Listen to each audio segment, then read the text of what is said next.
Hello,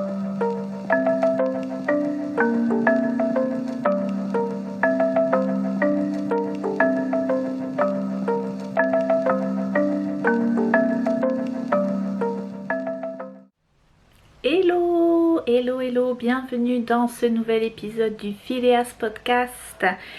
Ça fait un petit moment qu'on s'est pas vu, oui. Bien en fait, genre mi-mai, début mi-mai, ou le début de la mi-mai, j'ai eu ma première dose du vaccin anti-Covid, l'AstraZeneca, moi j'ai eu. Et comment vous dire, il m'a bien fracassé. J'ai été super fatiguée depuis. Bon après j'ai mes propres problèmes de fatigue et du coup ça n'a pas aidé on va dire. Donc ouais c'était assez difficile de se remettre. Enfin, ça va hein, c'est juste j'étais complètement vannée. Vraiment. Bon bref. Du coup je viens vous faire un épisode un peu plus standard. Aujourd'hui on va parler, je vais commencer par une partie blabla. Après je vais passer à une partie tricot et couture, un peu les deux mélangés, et que j'ai filmé avant cette partie là, que je suis en train de faire là, donc j'ai filmé hier ou avant-hier, je sais plus. Mais bon c'est pas grave hein, c'est pas grave. Et après je vous fais une petite partie livre. Parce que mine de rien j'ai pas mal bouquiné ces derniers temps et j'aime bien vous partager mes lectures, donc avant que ça ne s'accumule trop, vraiment si j'attends la prochaine fois je vais le faire là, et je pense que ça va nous durer un sacré moment déjà, donc on se contentera de ça pour aujourd'hui. Alors la partie blabla, ben voilà, pour vous dire, donc pour celles et ceux qui me suivent sur Instagram ou qui suivent l'évolution de la boutique Etsy, vous avez sûrement donc dû voir que j'ai rouvert la boutique, mais que j'ai les mises en liquidation de stock. Parce que tout donc est à 20% de réduction, avec des promos frais de port gratuits à partir d'un certain montant, tout ça. Parce que en fait je me suis rendu compte que j'avais c'est pas que j'avais pas envie de reprendre la teinture en soi, ça me dérange pas de teindre, c'est tout ce qui est à côté. En fait je me suis rendu compte vraiment en réfléchissant que continuer à faire cette boutique et entretenir cette boutique à côté d'un travail à plein temps, c'était plus possible pour moi.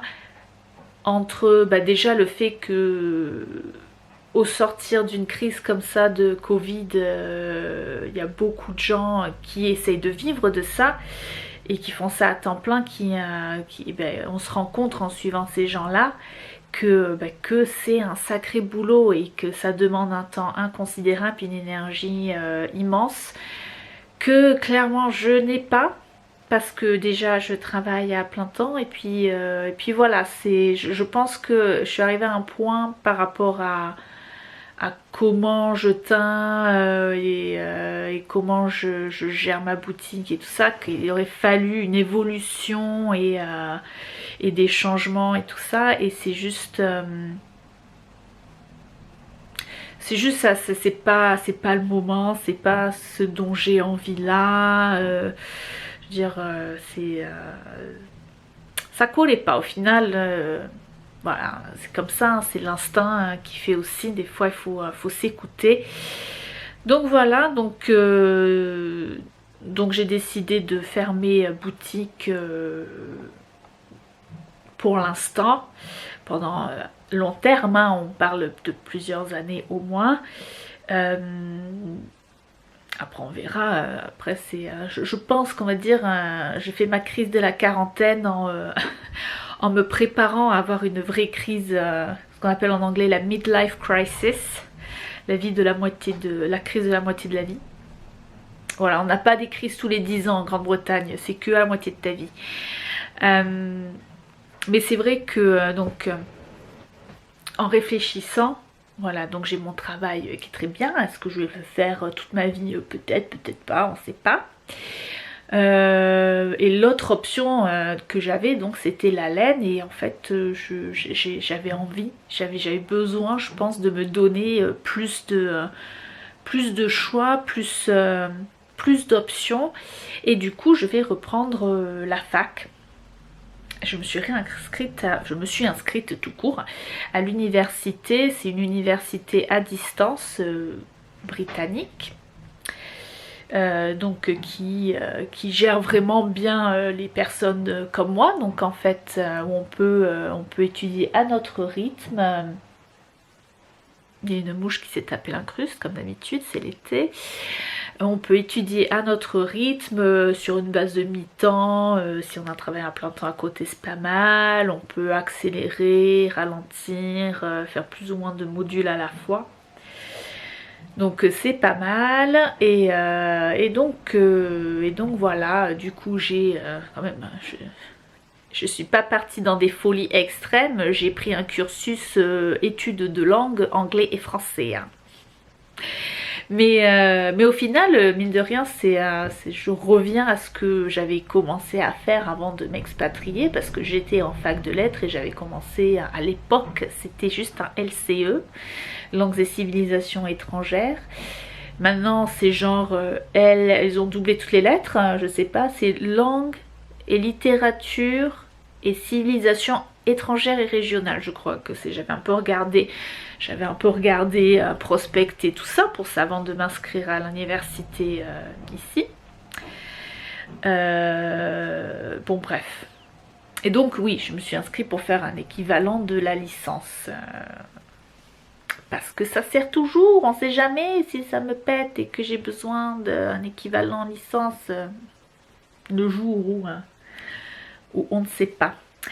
Donc voilà, tout ça pour dire que qu'il y a des changements qui se profilent, mais bon, c'est la vie, c'est comme ça. Mais par contre, vous inquiétez pas, hein, la chaîne YouTube, elle reste. Hein, j'ai toujours très envie de venir passer un peu de temps avec vous de temps à autre, et je ne compte pas arrêter de tricoter ni de faire des loisirs créatifs, donc autant vous dire que voilà, hein.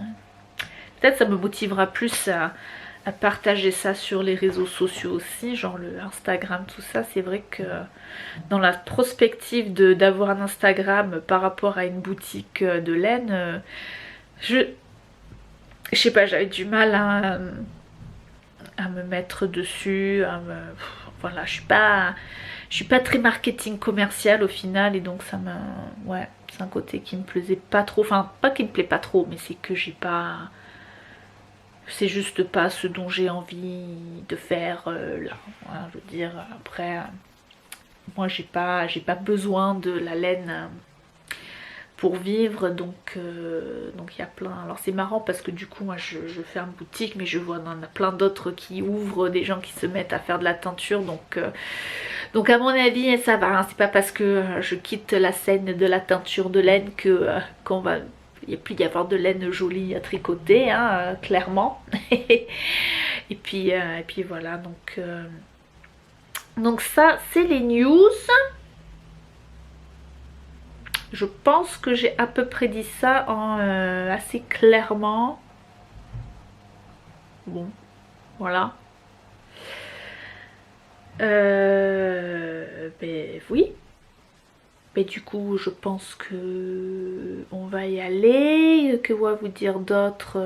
Donc bienvenue. Toutes les références de tout ce dont je vais parler au cours de ce podcast, vous retrouverez ça en barre de description en dessous de cette vidéo. Et puis... Ah oui, puis il n'y aura pas de partie bonus, c'est vrai, je vous ai fait un peu le programme, le sommaire, avec du coup je mettrai les temps de chaque partie.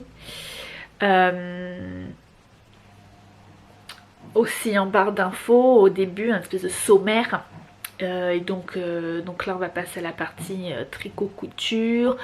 Donc j'ai dit une partie de livre. Après je vous mettrai aussi quelques images de jardinage. Je suis allée au potager ce matin, c'est pour ça que j'ai les cheveux un peu raplapla, c'est parce que j'ai mis mon bob pour me protéger du soleil, hein, il faut. Et donc voilà, j'ai pris quelques images au potager, j'ai pris quelques images quand j'ai fait un peu de bricolage dans mon petit jardinet là, ici, à la maison. Et du coup, il n'y aura pas de partie bonus qui est réservée à certaines personnes, non. Tout le monde peut regarder tout l'épisode de là.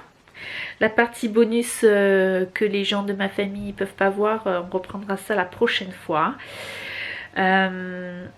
Donc là, vous pouvez tout voir.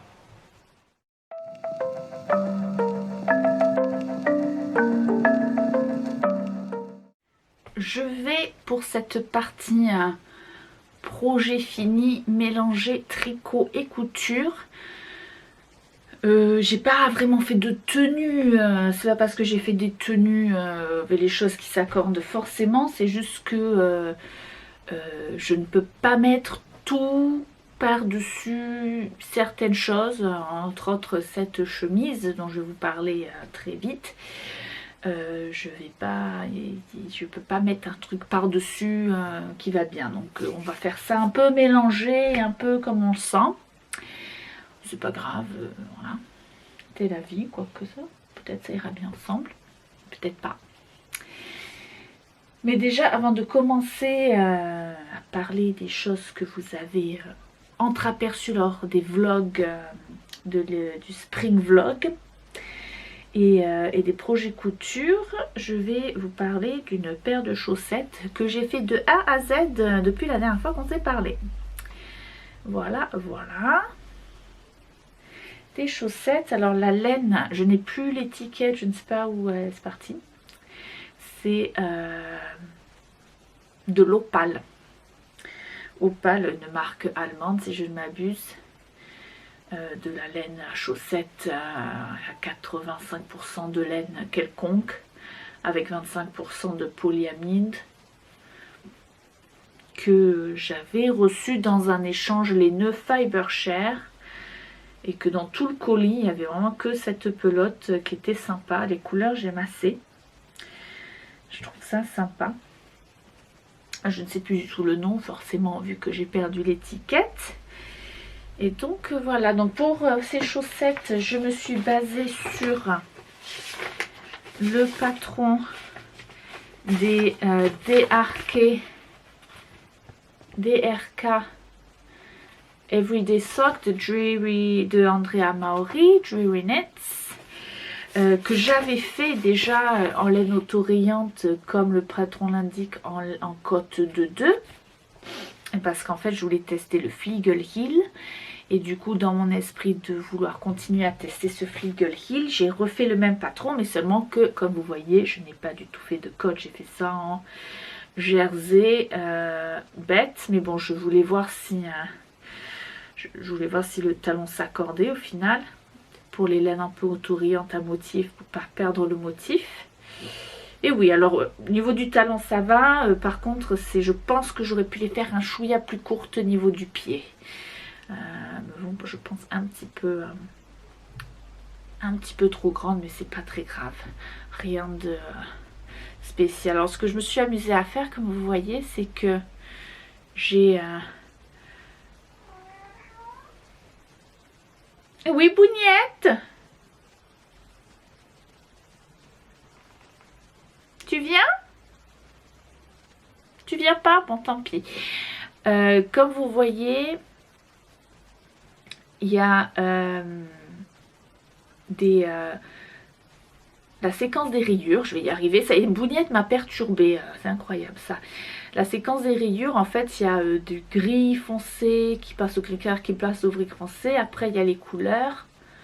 Et après, ça refait gris foncé, gris clair, gris foncé. Donc, du coup, j'ai, en partant, vu que je suis partie sur du gris foncé à partir de la pointe. Donc, on commence par la pointe pour remonter vers la tige avec ces chaussettes. Du coup, je me suis amusée après avoir fait la première chaussette. Je me suis dit, tiens, si je partais, mais de l'autre côté, comme ça, la partie couleur, elle est inversée. Vous voyez, donc en fait, c'est symétrique, mais pas tout à fait pareil. Et franchement, j'aime bien, c'est sympa. Oh, la couleur contraste, j'ai pris ce petit rose-ci qui faisait partie d'un pack de mini écheveaux de 20 grammes de chez Beehive Yarns. J'avais pris un paquet, un coloris hiver-printemps qu'elle avait fait au début d'année où il y avait genre une vingtaine de mini, je crois bien. Donc c'est pratique pour accorder toutes les laines à chaussettes que j'ai en stock. J'ai pas forcément de couleur qui aille bien pour accorder les mini, mais et voilà. Oui, mais viens! La voilà! La voilà la bébénouille!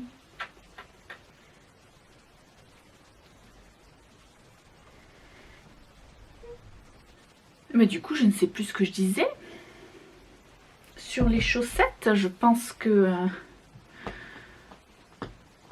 j'ai fini. Bon, du coup, vous entendez des petits bruits. C'est Bounette qui joue avec son bout de tissu sur la moquette. C'est bien. Donc voilà, les chaussettes. Alors, ensuite, projet couture. On va commencer par ce que je porte quand même au final. Hop. Est-ce que je vais arriver? Hop.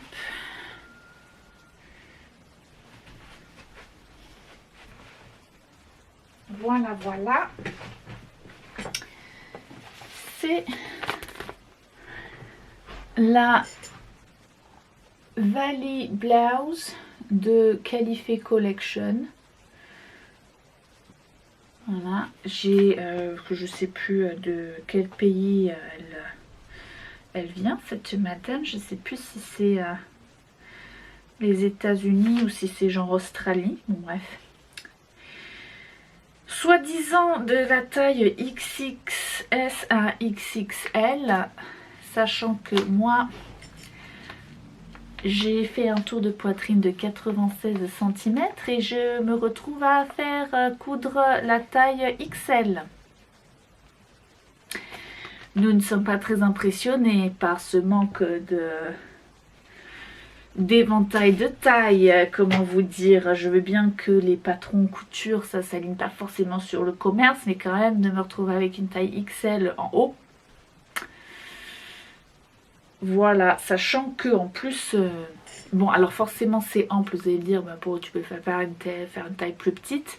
Et en fait, si on regarde l'empiècement, il n'est pas si ample que ça. Et au final, la couture des épaules qui est là, elle me tombe...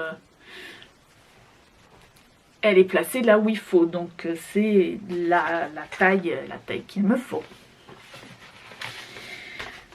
À part ça, ce patron, bon, alors en fait j'avais acheté ce patron, frère, je vous raconte cette histoire. C'est que quand j'étais allée en Égypte, il y a donc 2 ans et demi, quelque chose comme ça, 3 ans par là, je ne sais plus. Une des personnes qui voyageait, qui était dans mon groupe de voyage avec moi, avait une chemise que je trouvais super belle, donc avec un empiècement, avec le tissu était à rayures, mais en rayures fines, un peu rayures chemise normale, et avec un empiècement où forcément les rayures étaient horizontales, pas verticales. Elle avait un gros bouton sur le devant, et je trouvais ça vraiment super. Je me suis dit ah ouais, je porte pas beaucoup de chemises, mais je trouve ça sympa, et franchement je porterais bien ça. Du coup, je me suis mise en quête d'un patron de couture dans cet esprit. J'ai donc trouvé la Valley Blouse de Califé Collection. Ensuite, j'ai un peu cherché les tissus. J'ai trouvé ce tissu de chez Merchant Mills. Pas forcément à petite rayure, mais à rayure un peu des vagues, voilà. Mais je trouvais ça sympa. Puis le gris, j'aime bien. Et du coup, je me suis attelée lors du mois de mai. J'ai fait un mi-made mai, enfin j'ai fait une moitié de mi-made mai, machin, comme je vous ai dit, la deuxième moitié du mois de mai j'étais très fatiguée. Je vous dis, quand je vous ai dit, j'ai pas encore filmé l'introduction, mais je sais que je vais vous le dire. Oui, j'étais très fatiguée la deuxième moitié du mois de mai, donc c'est un peu tombé plou à l'eau. Et donc voilà, alors... Patron en soi, bon, c'est pas pour les débutants, hein, parce qu'il faut quand même avoir des notions. Enfin, c'est très basiquement expliqué. Il n'y a pas de difficulté énorme. Bon, parlons par contre, c'est le Festival de la France. Hein. Ah, des pros de la France après, parce que forcément il y a la France sur le devant, pareil sur le derrière, les manches en haut et au poignet, enfin, voilà, sur les deux manches hein, forcément, donc ça fait de la France. Voilà. J'ai fait des modifications. Déjà, j'ai remonté l'encolure. Là, le patron, moi, je trouvais ça trop plongeant. J'avais envie que là où il y avait le bouton, vu que j'avais envie d'un gros bouton, j'avais besoin de remonter, de faire un espace plus large là. Et franchement, j'aime bien. J'aime bien, je pense que je pourrais mettre un petit peu plus remonté. Non, mais ça va. Ça va. Je veux parler des boutons après. Maintenant. Donc, je vais d'abord finir les modifs. Donc, j'ai fait ça. Donc, c'est facile. Hein, j'ai juste ajouté un peu de longueur au point du milieu. Et j'ai fait refiner la courbe. Hein, comme ça. Et aussi, dans le patron de base, normalement... il y a un petit trou là en fait qui vient se mettre où les deux panneaux se mettent l'un sur l'autre. Quand j'ai vu les photos des projets finis des gens, déjà j'étais pas convaincue à la base, et quand j'ai vu le projet fini des gens je me suis dit ça sert à rien, selon les tissus que je choisis ça peut faire très très moche. Et du coup je l'ai pas fait quoi. En plus vraiment c'est même pas j'ai même pas eu besoin de changer la pièce du patron parce que elle se coupe quand même sur le pli. Il faut juste couper un petit machin et après faire un petit ourlet. Enfin, c'est une galère pas possible. Tout ça pour rien quoi. Enfin, ça avance pas. J'imagine que c'est peut-être au cas où vraiment tu as une tête énorme que tu dois déboutonner ton encolure, du coup tu as un peu plus d'espace parce que c'est un petit peu ouvert en dessous pour pouvoir passer ta chemise. Comment dire, en fait moi ce bouton là il est cousu dessus, hein, il s'ouvre pas, c'est tout cousu et ça passerait bien, ça va, l'encolure elle est assez large que t'aies pas besoin de faire ça. Et du coup c'est très bien. Donc en fait les boutons, j'avais des boutons en stock, j'avais mis un bouton triangulaire à la base que j'avais en stock. Et en fait pour les boutons de manche, j'ai choisi des petits boutons en bois que j'avais, je sais même pas d'où ils sortent, j'ai dû les mettre sur un gilet, mais alors lequel? Et du coup, enfin voilà, du coup comme ça se boutonne, après je peux mettre en mode de manche courte à retrousser mes manches. Et en fait, je suis allée la semaine dernière, je pense. Ouais, le week-end dernier. J'étais allée en ville. J'avais des courses à faire. J'avais retrouvé une copine qui me dit « Ah, il faut que je passe à la boutique de boutons. » Je dis bah, « Très bien, moi aussi. Je voudrais bien trouver un bouton pour remplacer celui de ma chemise, là. » Donc du coup, c'est chose faite. Je me suis trouvé un gros bouton en bois qui s'accorde... Si je pose la tasse de thé, qui s'accorde à peu près bien, voilà, c'est du bois, au petit bouton des poignets. Et donc voilà, comme je vous ai dit, j'ai pas du tout fait de boutonnière au final sur le devant. Donc voilà, si le placement un jour ça me saoule, eh ben, j'ai plus qu'à le changer ou changer de bouton. Et par contre du coup j'ai forcément fait les boutonnières sur les manches, sur les poignets. Donc voilà. Et aussi l'autre modification, c'est que dans les choses mal expliquées, je comprends pas, c'est on vous donne l'option de faire des coutures à l'anglaise en fait, que j'ai pas fait parce que ça me saoule, hein, je suis pas non plus méga finition comme ça, pas très précise, pas très voilà quoi. Je fais des habits pour les porter, je m'en fous de quoi ils ressemblent dedans, hein. Et mais bizarrement vous donne l'option de faire donc les coutures anglaises pour cacher vos coutures. Mais alors l'ourlet d'en bas, on vous le dit de le plier qu'une seule fois. Donc avec votre couture zigzag comme ça, que c'est ample quoi, je veux dire. Donc du coup moi j'ai quand même fait un ourlet normal en 2 fois. Je pense que aussi j'ai rajouté quelques centimètres, genre pas beaucoup, hein, genre 2-3 centimètres à longueur. Il y a des chances que j'ai dû faire ça. Mais au final, bon, c'est très bien. Et je suis contente, je la mets beaucoup depuis que je l'ai fini. C'est vraiment nickel. J'ai des gilets qui passent par-dessus au final, donc qui s'accordent bien. Donc je suis contente. Du coup, en gardant cette chemise, je vais vous présenter un projet tricot fini. Je vous le présente comme fini, il n'est pas tout à fait fini. Vous allez comprendre, c'est le Lunae, le châle Lunae de Natasha Hornby. Et en fait, vous voyez que en fait, j'ai pas fini de mettre les pampilles. Hein. Il faut d'ailleurs que je mette en pelote un deuxième écheveau pour finir les pampilles. Ça prend beaucoup de place, il y en a beaucoup.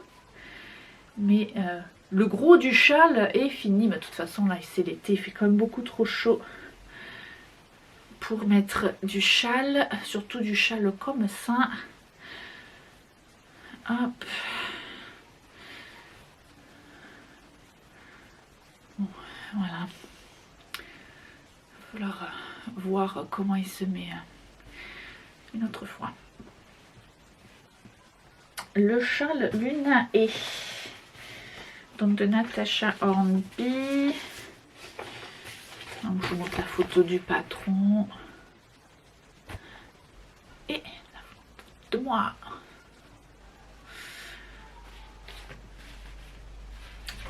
Voilà, alors c'est sympa, je voulais donc, oui à la base je vous avais déjà raconté ça, que je voulais un genre de kéfier.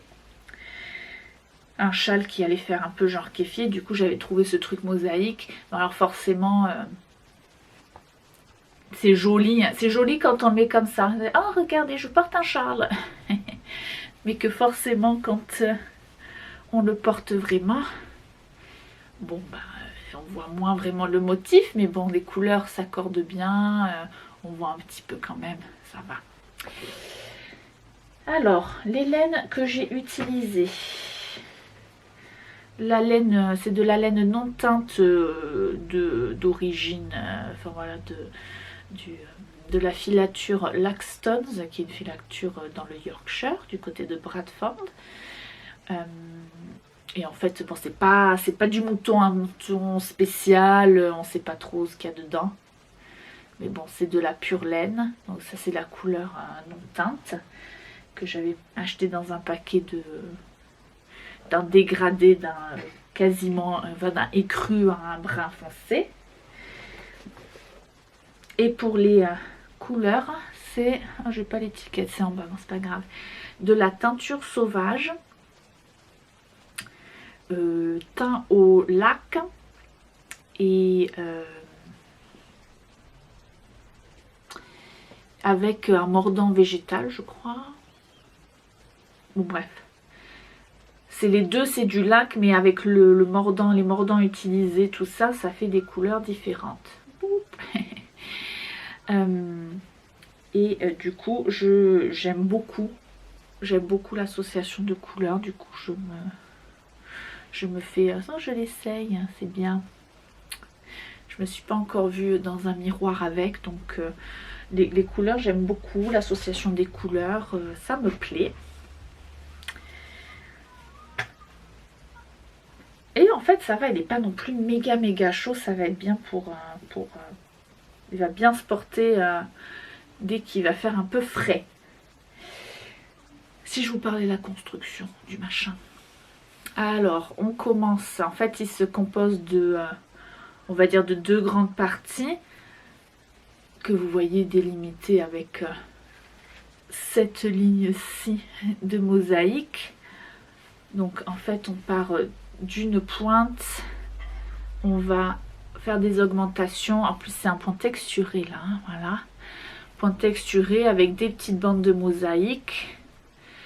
Donc voilà. Arrivé au milieu, on fait la même chose mais pour faire la symétrie mais en diminuant. À partir de ce petit triangle, on va remonter tout un tas de mailles. Que ça a été assez galère pour avoir le bon nombre de mailles parce qu'il faut exactement le bon nombre de mailles pour que les grilles de mosaïque qui suivent marchent. Donc tout un tas de mailles. Après on fait une bande de petites mosaïques faciles, une bande de pointes texturées et après encore une bande de mosaïque facile. La grosse mosaïque qui n'est pas si compliquée que ça une fois. Enfin voilà, c'est... moi j'avais mis des anneaux marqueurs à chaque seconde répétition pour éviter de trop me perdre. Ça va, c'est quand même assez instinctif, je ne me suis pas forcément trompée beaucoup. Et on finit avec encore une petite bande de mosaïque facile. Et après on rabat et après on rajoute toutes les pampilles après avoir bloqué. Alors du coup c'était bien parce que là ça commence à faire l'été, il est enfin arrêté de pleuvoir. Du coup j'ai pu faire la méthode de la corde à linge qui était très sympa. Ben voilà. Après j'avais quand même aussi eu l'intelligence de rentrer mes fils au fur et à mesure. Surtout sur la partie, la première partie avec toutes ces rayures, il y en avait pas mal. J'aime beaucoup.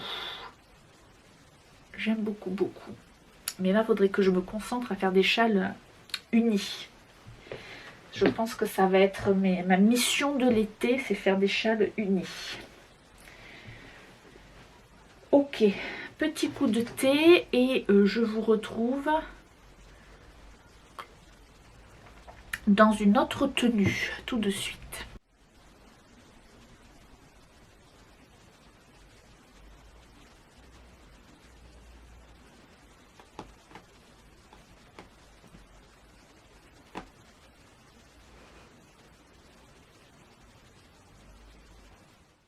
Et me revoilà avec un t-shirt.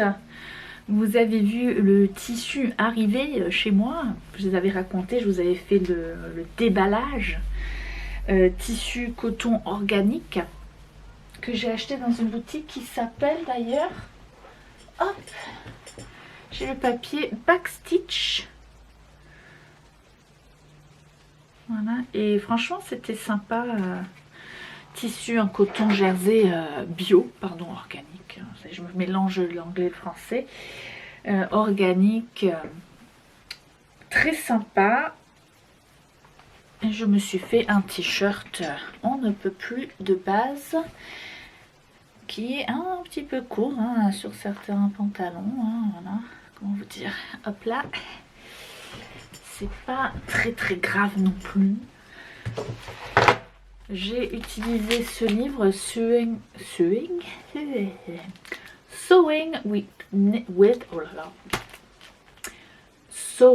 with Knitted Fabrics. On va y arriver.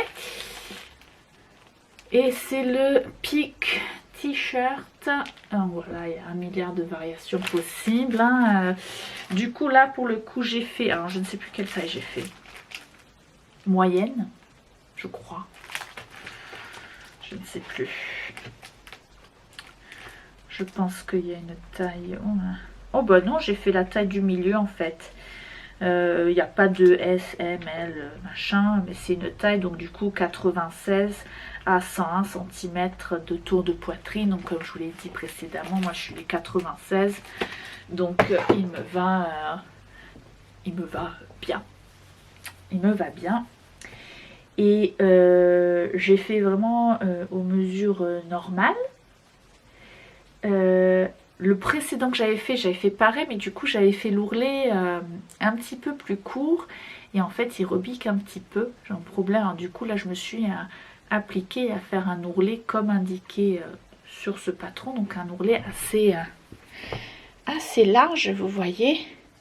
Et du coup oui, ça ne rebique pas. Mais par contre, la prochaine fois que je fais ce t-shirt, et je vais en refaire un, c'était le but au mois de mai, avant que je sois trop fatiguée pour rien faire, je vais du coup sûrement rajouter 400 cm de longueur pour pouvoir faire l'ourlet et qui me tombe quand même bien. Donc aucune difficulté, hein. Il y a même l'encolure. Bon, l'encolure, j'ai un peu attrapé à des petits endroits. Bon, c'est comme ça.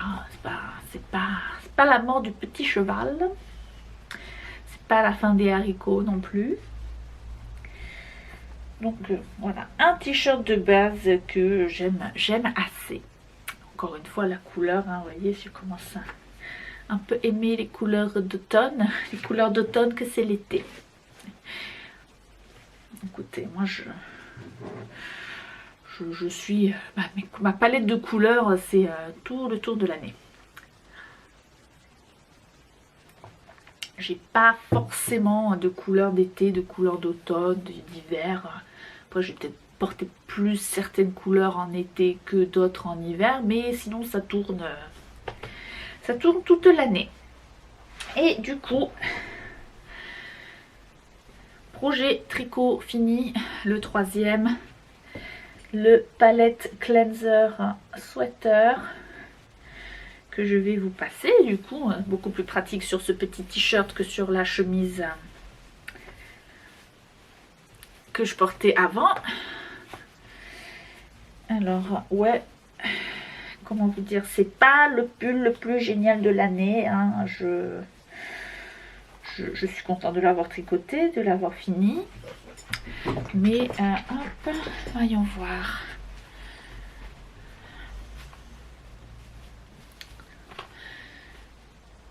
Voilà, ah mais normalement ça se met comme ça aussi, hop.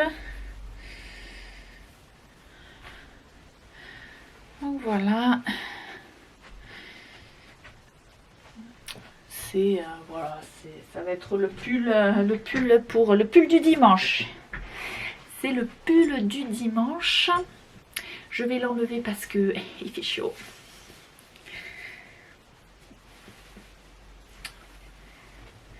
J'ai utilisé des laines. Alors, attends, parce que je suis en train de... Voilà, quelques écheveaux. Est-ce que... Faut pas... C'est s'accrocher à un projet en fait. D'utiliser de l'utilisation de reste déjà. Donc c'est de la laine DK Blueface Leicester à 75%, 25% de Massam. Ça c'est de la couleur naturelle de cette laine que j'ai acheté encore une fois à Laxton's pour aller avec la même composition de laine mais teinte à la main que j'avais acheté chez Rainbow Heirloom dans ces couleurs-ci. Je ne sais plus, je vous mettrai de toute façon hein, les informations en dessous. Je sais, est-ce que j'ai... Non, je ne sais plus les couleurs, c'est pas grave.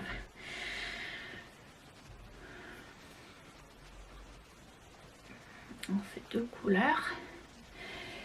Et voilà, alors le palette cleanser sweater de Suzanne Sommer, une créatrice de patrons allemande.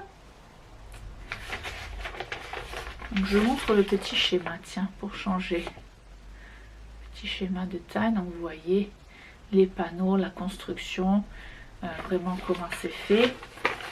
C'était pas une mince affaire, hein, mine de rien, c'est pas... Ouais, je suis mitigée quand même sur la construction en horizontal, en latéral par rapport... Ouais. Je pensais que ça allait être sympa, mais au final, c'est un peu compliqué à adapter à ce que j'ai voulu. Alors, j'ai adapté l'encolure, je l'ai fait un petit peu plus plongeante. Alors, j'ai bidouillé, ne me demandez pas exactement les mathématiques derrière tout ça, il n'y en a pas, c'est de l'impro total. Mais du coup, je suis assez contente, oui, ça descend assez pour moi. Donc, je suis très contente de ça. Et j'avais essayé aussi de rallonger... niveau du corps parce que c'est un pull quand même assez cropped. Ouais, enfin voilà quoi, c'est pas non plus GG. Les couleurs aussi, au final, enfin ouais, j'ai fait les changements pas au même endroit parce que je savais pas si j'allais avoir assez de laine bleu clair pour faire comme le patron dit. Les cottes, du coup, je les ai faites beaucoup plus longues que ce que le patron indique. D'ailleurs, c'est des cottes brisées. Enfin, je sais pas, c'est un rang, on fait des cottes 2-3 et un autre rang, on fait que tricoter à l'endroit. Donc voilà, bon ben il est doudou, c'est le pull, voilà, c'est le pull doudou du dimanche. Hein. Après je pense pas que je vais le mettre en dehors trop de la maison parce que la forme, je trouve la forme au final trop Batman les emmanchures. Mais surtout en fait il descend trop court par rapport, ouais, ça fait vraiment ça part en diagonale direct de en bas quoi. Donc je sais pas, je suis pas super convaincue. Bon. Et en fait, oui, pour la construction, donc on commence un demi devant, on va dire, au milieu. Non, d'ailleurs, on fait pas de montage provisoire, on monte carrément. On va tricoter donc en faisant un peu la construction de l'encolure, donc des augmentations d'encolure en bas-non. Et après, à finir en colure, on va mettre en attente. On va monter le demi-dos, pareil avec un peu les augmentations de l'encolure.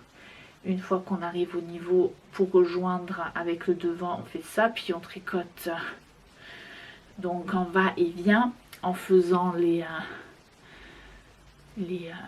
pour faire les diminutions donc des épaules tout le long.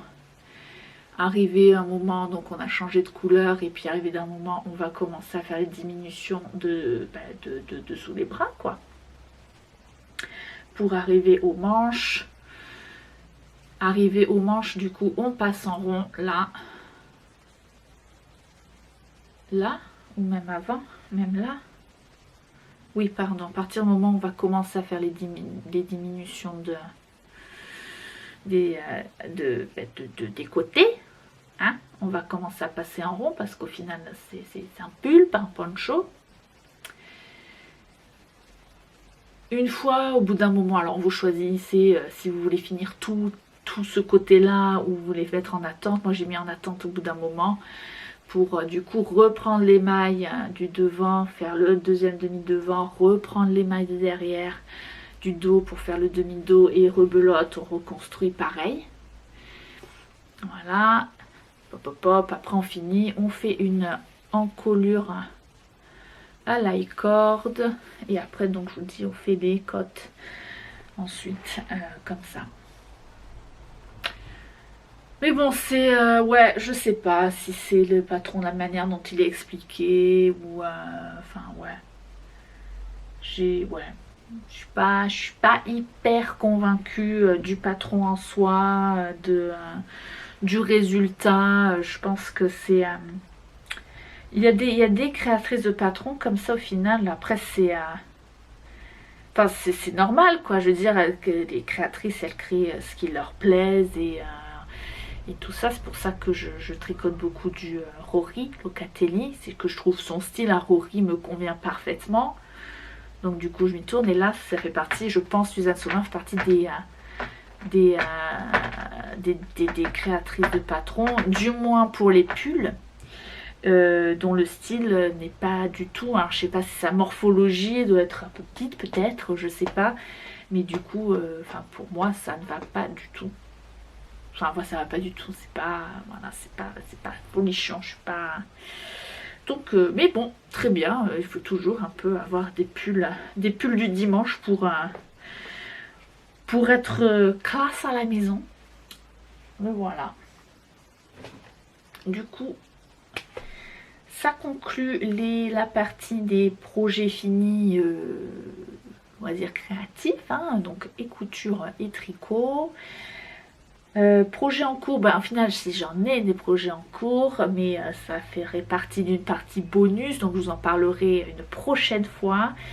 Mais du coup voilà, je vous ai dit, je pense que j'ai envie de me concentrer peut-être à faire des châles unis.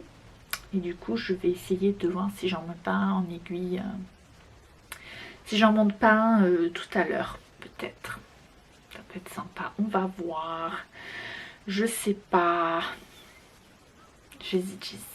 Plein de choses. C'est le moment où j'ai envie de... Vous savez, ce moment de finir, avoir fini des gros projets.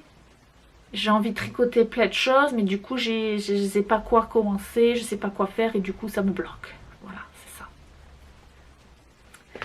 Allez. C'est pas grave, ça va pas durer longtemps. On ne s'inquiète pas.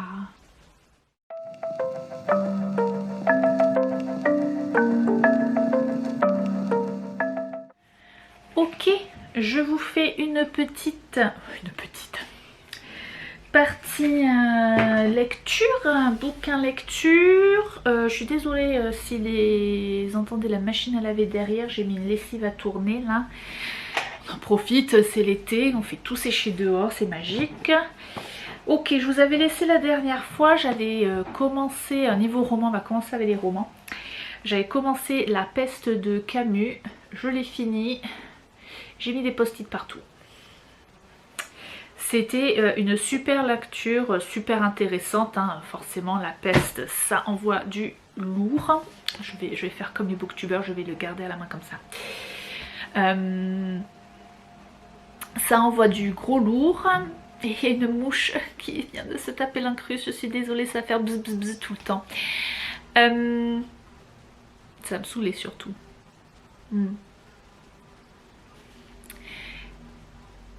Donc la peste, ben, ça raconte l'histoire donc de la ville d'Oran qui dans les années 40, c'est pas précisé, hein, d'ailleurs ce qui est très intéressant. Où est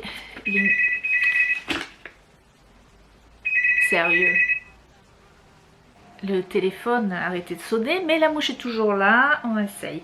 Donc je disais oui, dans les années 40, est-ce qu'on va voir? Vous voyez, c'est 1940 points.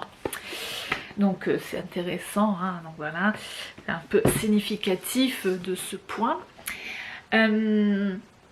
Et donc oui, la ville d'Oran se retrouve avec une épidémie de peste et se retrouve en quarantaine, et c'est l'évolution de quelques personnages au milieu de cet environnement, donc, et des réflexions autour de ça. Alors forcément oui, parce que la peste... Bon après, dans le contexte, c'est une métaphore à la guerre, notamment d'où le point très intéressant, est-ce qu'on parle de la Seconde Guerre mondiale ou est-ce qu'on parle du début de la guerre d'Algérie? Je pense que pour moi c'est la guerre en général. Certains passages à mon avis c'est la société même en général, et de lire ça dans un contexte où on est encore... avec le Covid, ben, parler de la peste en tant que maladie, épidémie, vraiment quoi. Donc ouais, ça envoie du lourd en faisant réfléchir à beaucoup de choses, beaucoup de phrases, donc hein, les post-it, ça y va, et encore il y en a... j'ai mis quelques post-it, après j'ai dû surligner les pages après, mais ouais, c'était une lecture vraiment super intéressante. Pas non plus super facile, hein, c'est quand même... Enfin c'est tellement intense finalement, parce que même si ça a été écrit dans le XXe siècle, c'est quand même un langage assez particulier, et puis il se passe pas grand chose au final, donc ouais, c'est pas non plus le truc le plus facile, le plus fluide on va dire à lire, mais ouais, franchement je recommande. Niveau de classique moderne, je pense que la peste, ces jours-ci, dans ce contexte actuel, franchement ça envoie. Du coup j'ai commencé un autre roman, je vais juste vous dire ce que je lis là, mais je vais vous en parler plus tard parce que parce que j'ai pas envie de parler des heures de lecture. Je suis en train de lire Chiana Mieville, Perdido Street Station, qui est un pavé de chez pavé. C'était le pavé qui traînait dans ma bibliothèque, le plus gros, à 866 pages. J'en suis à la page 565. Je peux le faire. Aïe aïe aïe. Oui, au final, donc c'est de la fantaisie, on va dire, bizarre. Le style, quand on regarde sur Wikipédia, Chiana Mieville, la catégorie, le style de littérature dans lequel il s'inscrit s'appelle vraiment, pour de vrai, le New Weird, le nouveau bizarre. Ah, pour être bizarre, c'est bizarre. J'en reviendrai plus en détail une prochaine fois, bah, quand j'aurai fini le livre, hein, je pense, que j'espère d'ici, pas fin de cette semaine, mais la fin de la semaine prochaine, ça devrait le faire, à raison de peut-être 2 chapitres par jour, ça devrait plutôt être pas mal. Ouais, c'est pas le truc le plus facile à lire, en fait, bon, je vous dirai le pourquoi du comment je me suis mis à lire ce pavé. Mais ouais, c'est pas le truc le plus facile à lire parce que l'ambiance est très sombre, très glauque, très... ouais, voilà quoi, enfin j'allais dire sale, oui, on parle beaucoup de la ville dans laquelle ça se passe et décrite beaucoup avec une rivière qui coule au milieu qui est tout le temps dégueulasse quoi. En fait, c'est très, ouais, c'est très très bizarre déjà comme ambiance. Et alors les habitants de cette ville... Aïe aïe aïe, alors c'est du chelou de chez chelou. Au final je me suis dit mais c'est pas un truc à lire l'été quand les oiseaux chantent et tout ça. En fait si, parce que je pense que si tu lis ça l'hiver c'est juste pas possible quoi. Et alors le truc c'est que il faut pas lire ça si vous avez une phobie, ben déjà de tout ce qui est caca, vomi et voilà. Parce que c'est pas... il n'y a pas beaucoup ça. Voilà. Et il faut pas lire ça si on a une phobie des insectes en général. Bizarrement, c'est pas dit sur la 4e de couve, mais ouais. Tout ce qui est papillons de nuit, araignées, insectes en général, si vous aimez pas, je recommande pas ce bouquin. Donc voilà ma lecture du moment, donc ouais, que j'ai... Après, je vous dis ça, c'est quand même pas, c'est pas malsain non plus, hein. Je veux dire, c'est juste de la fantaisie bizarre et sombre et glauque. Mais pas en étant malsain que t'as envie de jeter le livre, quoi. J'ai quand même envie de savoir ce qui se passe, de comment l'histoire se finit, vous voyez. Donc il y a quand même du très bon dedans. Donc ça c'est les romans. En fait, vu la pavasse que c'est Perdido Street Station, je me suis dit que j'allais le lire en parallèle en coupant de temps à autre avec une petite BD, un petit graphique. Et du coup là, le mois de mai, ça a été le festival de graphique. Oui, j'en ai lu pas mal. Déjà, alors j'ai lu le tome 1 de 20th Century Boys de Naoki Urasawa. C'est donc un manga qui se lit à l'envers. J'avais découvert ça en regardant des chaînes booktube et tout ça. Et en fait l'ambiance, la manière dont c'était décrit dans ces chaînes YouTube, ça me faisait penser à une ambiance à la Akira que j'adore. J'adore Akira.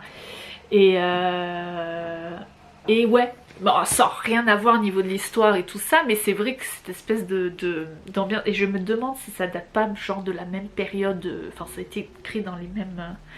dans le même genre de période que Akira, justement, dans une espèce de vague d'idées, fin du monde, trucs bizarres. Et alors voilà, donc c'est le tome 1. pavé niveau manga quand même, hein, c'est du 400 pages je crois. Super, franchement j'ai beaucoup aimé l'histoire. Donc on retrouve un groupe de personnages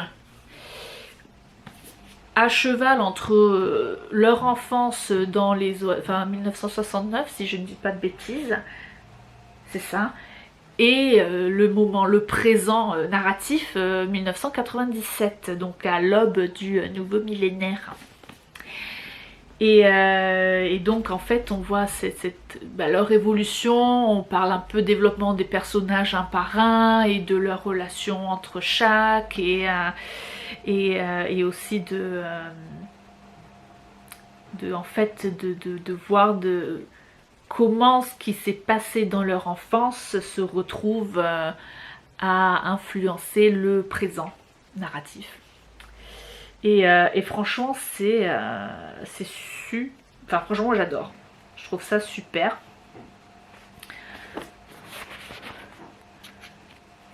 Les dessins c'est ça va, c'est du manga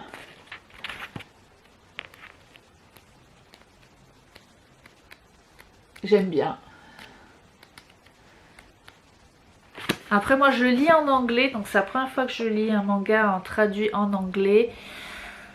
Je sais pas, c'est vrai que pour moi, après tout ce qui est graphique en anglophone, c'est surtout les comics. Et niveau traduction, c'est pas forcément le plus GG quoi. Donc je vais voir. Faudrait que je lise peut-être en français, voir si... parce qu'au japonais, autant vous dire que non quoi. Oh mon dieu, tu m'as fait peur chouchou. Oh, tu m'as fait peur, je t'ai vu dans le retour caméra. Oh, que tu m'as fait peur, mon bébé.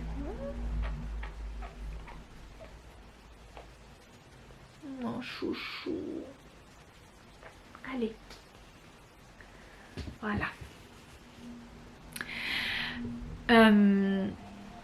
Oui, donc voir après si traduction, après comme c'est du graphique, c'est pas non plus, il n'y a pas beaucoup de texte non plus, mais je sais pas.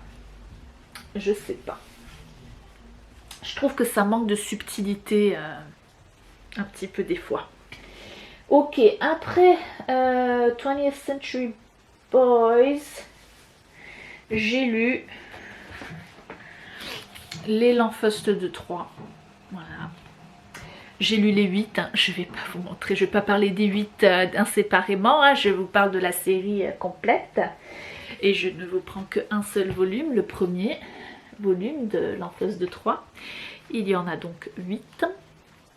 C'est la série originale et c'est un peu... Enfin voilà quoi, c'est... Je suis la génération L'Enfeust. Le premier volume est sorti quand j'étais au lycée. Et d'ailleurs, le monsieur Tarquin, il est de côté de chez moi, le monsieur qui a fait les dessins. Et d'ailleurs, c'était publié chez Soleil, ça a fait Soleil. Soleil, c'était tout long, quoi. Donc ouais. Donc ouais, beaucoup d'histoires de ma jeunesse dans l'Enfeust. Et donc voilà, donc l'Enfeust, c'est la saga fantasy, on va y arriver, fantastique, fantasy, par excellence. Il y a du héros, de la quête de soi, des créatures fantastiques, il y a de la magie, il y a des voyages extraordinaires. Donc voilà, grosso modo pour celles et ceux qui ne connaissent pas l'Enfeuse de Troie, qui se passe donc dans le monde de Troie, qui est un monde imaginaire où quasiment partout se trouve de la magie. Les habitants de Troie, en fait, chacun ont un pouvoir magique, un seul. Et on commence, en fait, l'Enfeust, lui, son pouvoir, c'est de faire fondre le métal juste à le regarder. Donc il est forgeron, hein, c'est pratique. Et au début de l'histoire, il est fiancé à Cyan, qui est une des deux filles du sage Nicolède. Savoir que la magie en fait elle est relayée par les sages. S'il n'y a pas de sages, il n'y a pas de magie en fait. On a besoin de comme des antennes d'ondes radio on va dire. Donc voilà, et en fait un jour il y a un baron, un chevalier, un baron, le baron Or-Azur, qui débarque dans le village. Il a cassé son épée. Son épée, le pommeau de l'épée est en ivoire, et en fait Lanfeust réagit en tenant ce pommeau et obtient le pouvoir absolu. Ça veut dire qu'il a tous les pouvoirs de magie du monde possible et inimaginable. Il se trouve que l'ivoire en question, c'est l'ivoire du Magohamot, créature fantastique d'où naît la magie. Et en fait les sages ne sont que le relais de la magie émise par le Magohamot. Qu'est-ce que tu fais? Je l'ai vu, hein, la coquinette. Donc voilà, Lanfeust, j'avais envie de les relire, hein, forcément c'est pas la première fois que je les lis. En fait, c'était le mois de mai, c'était le mois de la fantaisie sur beaucoup de chaînes Booktube et autres. Du coup, entendre parler des gens, parler de lire de la fantaisie à tout va, ça m'a donné envie de lire, de relire mais Lanfeust. C'est chose faite, moi j'aime bien, c'est marrant, voilà, c'est sympa. Et ensuite, j'ai lu une dernière, ah non j'en ai lu encore deux. J'ai lu Lucienne ou les millionnaires de la Rondière. J'adore Lucienne. Ça a été un vrai coup de cœur. J'ai acheté cette BD vraiment par hasard.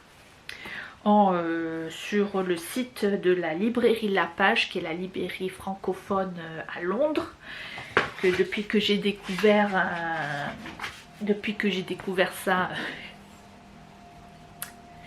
comment vous dire, tout mis sous y vont quoi. Et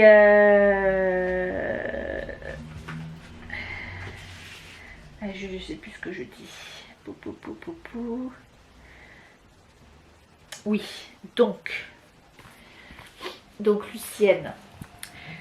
Ouais, je suis tombée dessus, voilà, ça m'a plu, ça avait l'air sympa. Le résumé, ah ben voilà, je vous lis la 4e de couverture. Lucienne et Georges, deux sexagénaires campagnards, vivent dans le petit village de la Rondière, où Georges répare son infatigable tracteur et Lucienne s'occupe des tâches quotidiennes. Elle apaise un peu le deuil de son unique fils en parrainant des enfants défavorisés dans le monde entier. Lorsque le facteur amène à Lucienne une lettre annonçant qu'elle est la grande gagnante du jeu concours des magasins Outil-L'Or, sa vie va être bouleversée. Pensez donc, avec le premier prix de 200 000 €, elle va enfin avoir de quoi parrainer tous les enfants nécessiteux de la Terre. Donc, hop. Donc ouais, je trouvais ça assez rigolo et en fait ouais, je trouve que la 4e de couve, elle c'est pas qu'elle est mensongère, hein, parce que le début de l'histoire c'est ça, hein, mais il y a bien plus que ça en fait. C'est très... j'ai trouvé ça super nostalgique. En fait, la nostalgie des pépés, des mémés, de la campagne bien profonde de France. De la France vraiment rurale, avec leurs habitudes qui n'ont jamais changé depuis jamais. Jamais. Et voilà, et en fait, ouais, moi ça m'a... Oui, ça m'a un peu répété... Oui, voilà, j'ai noté dans mon petit carnet, je lis un peu les notes quand même, parce qu'il y en avait tellement que... Voilà. Que, ouais, donc nostalgie des pépés mémés de la campagne avec leurs vieilles habitudes et leurs attitudes à faire parfois grincer des dents. Oui, vous savez. Oui, voilà. Ceux qui savent, savent. Ceux qui ont des papis et des mamies qui habitent dans la campagne profonde savent. Et oui, et c'est super sympa. J'aime beaucoup. Montre un peu les les dessins. Hop. Les dessins sont sympas. Ah mon dieu, je vous ai même pas parlé. Je crains du boudin en fait. Mais alors l'Enfeust, excusez-moi, hein, c'est Arleston et Tarquin. Il n'y a pas que Monsieur Tarquin, il y a Arleston aussi, donc aux éditions Soleil. Là on est Lucienne, c'est Ducoudray et Harris. Je pense que si je ne dis pas, est-ce que c'est écrit? J'ai même pas regardé. C'est ça, scénario c'est Aurélien Ducoudray, dessin et couleur Gilles Harris. À savoir que donc en fait Ducoudray il s'est basé vraiment sur sa mémé, son pépé pour Lucienne et Georges et des gens du village de l'Arrondière. En fait il dit, il y a un petit dossier tout à la fin où il y a même des vraies photos de la vraie Lucienne.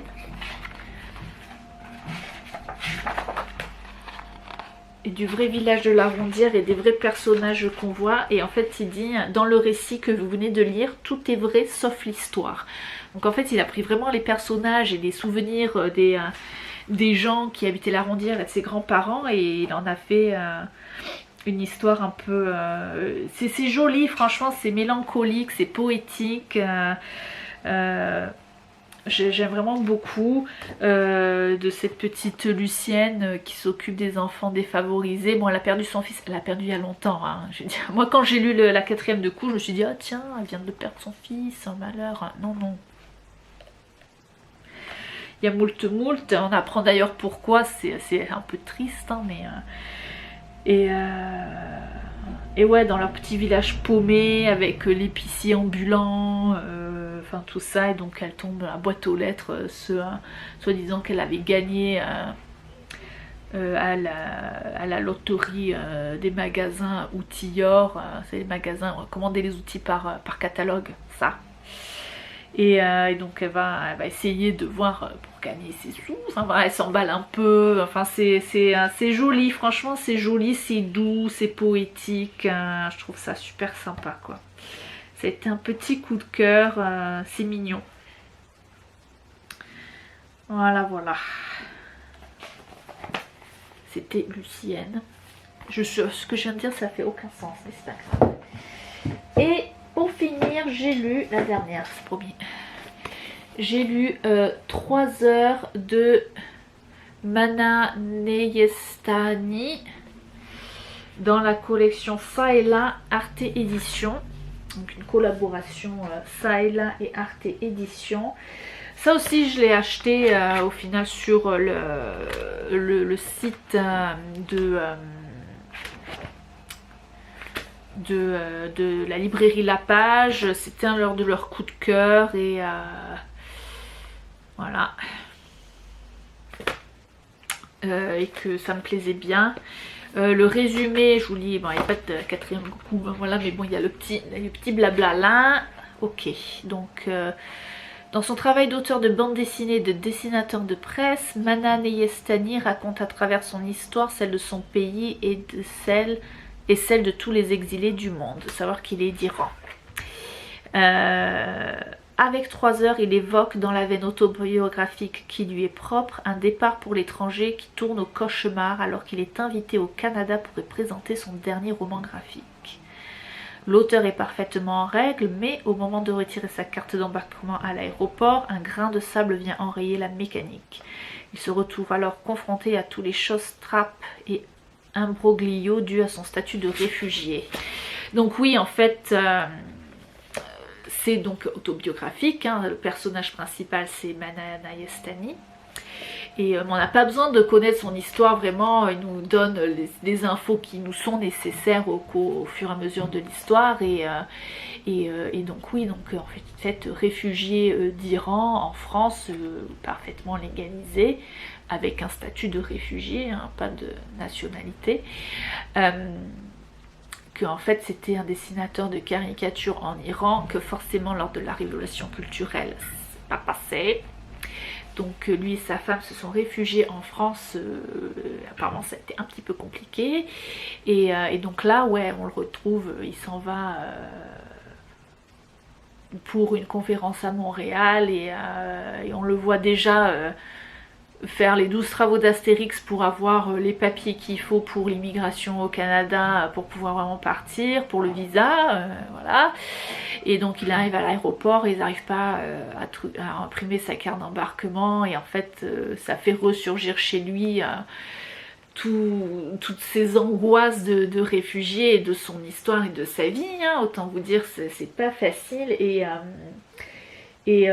oui, du coup ça fait vraiment donner matière à réfléchir énormément sur ben voilà, quand tu vois quelqu'un à l'aéroport, enfin voilà, c'est super compliqué hein, ces histoires, mais alors par contre c'est abordé avec un humour et une légèreté, c'est assez déconcertant. On voit que ben, monsieur sait faire quoi, hein. Monsieur a du talent. Donc j'ai beaucoup aimé justement cette approche pas du tout larmoyante, pas trop pesante, tout ça. Donc c'est vraiment sympa. La BD est principalement en noir et blanc. Mais il y a quelques planches couleurs, mais bon, je ne les montre pas parce que c'est tellement drôle.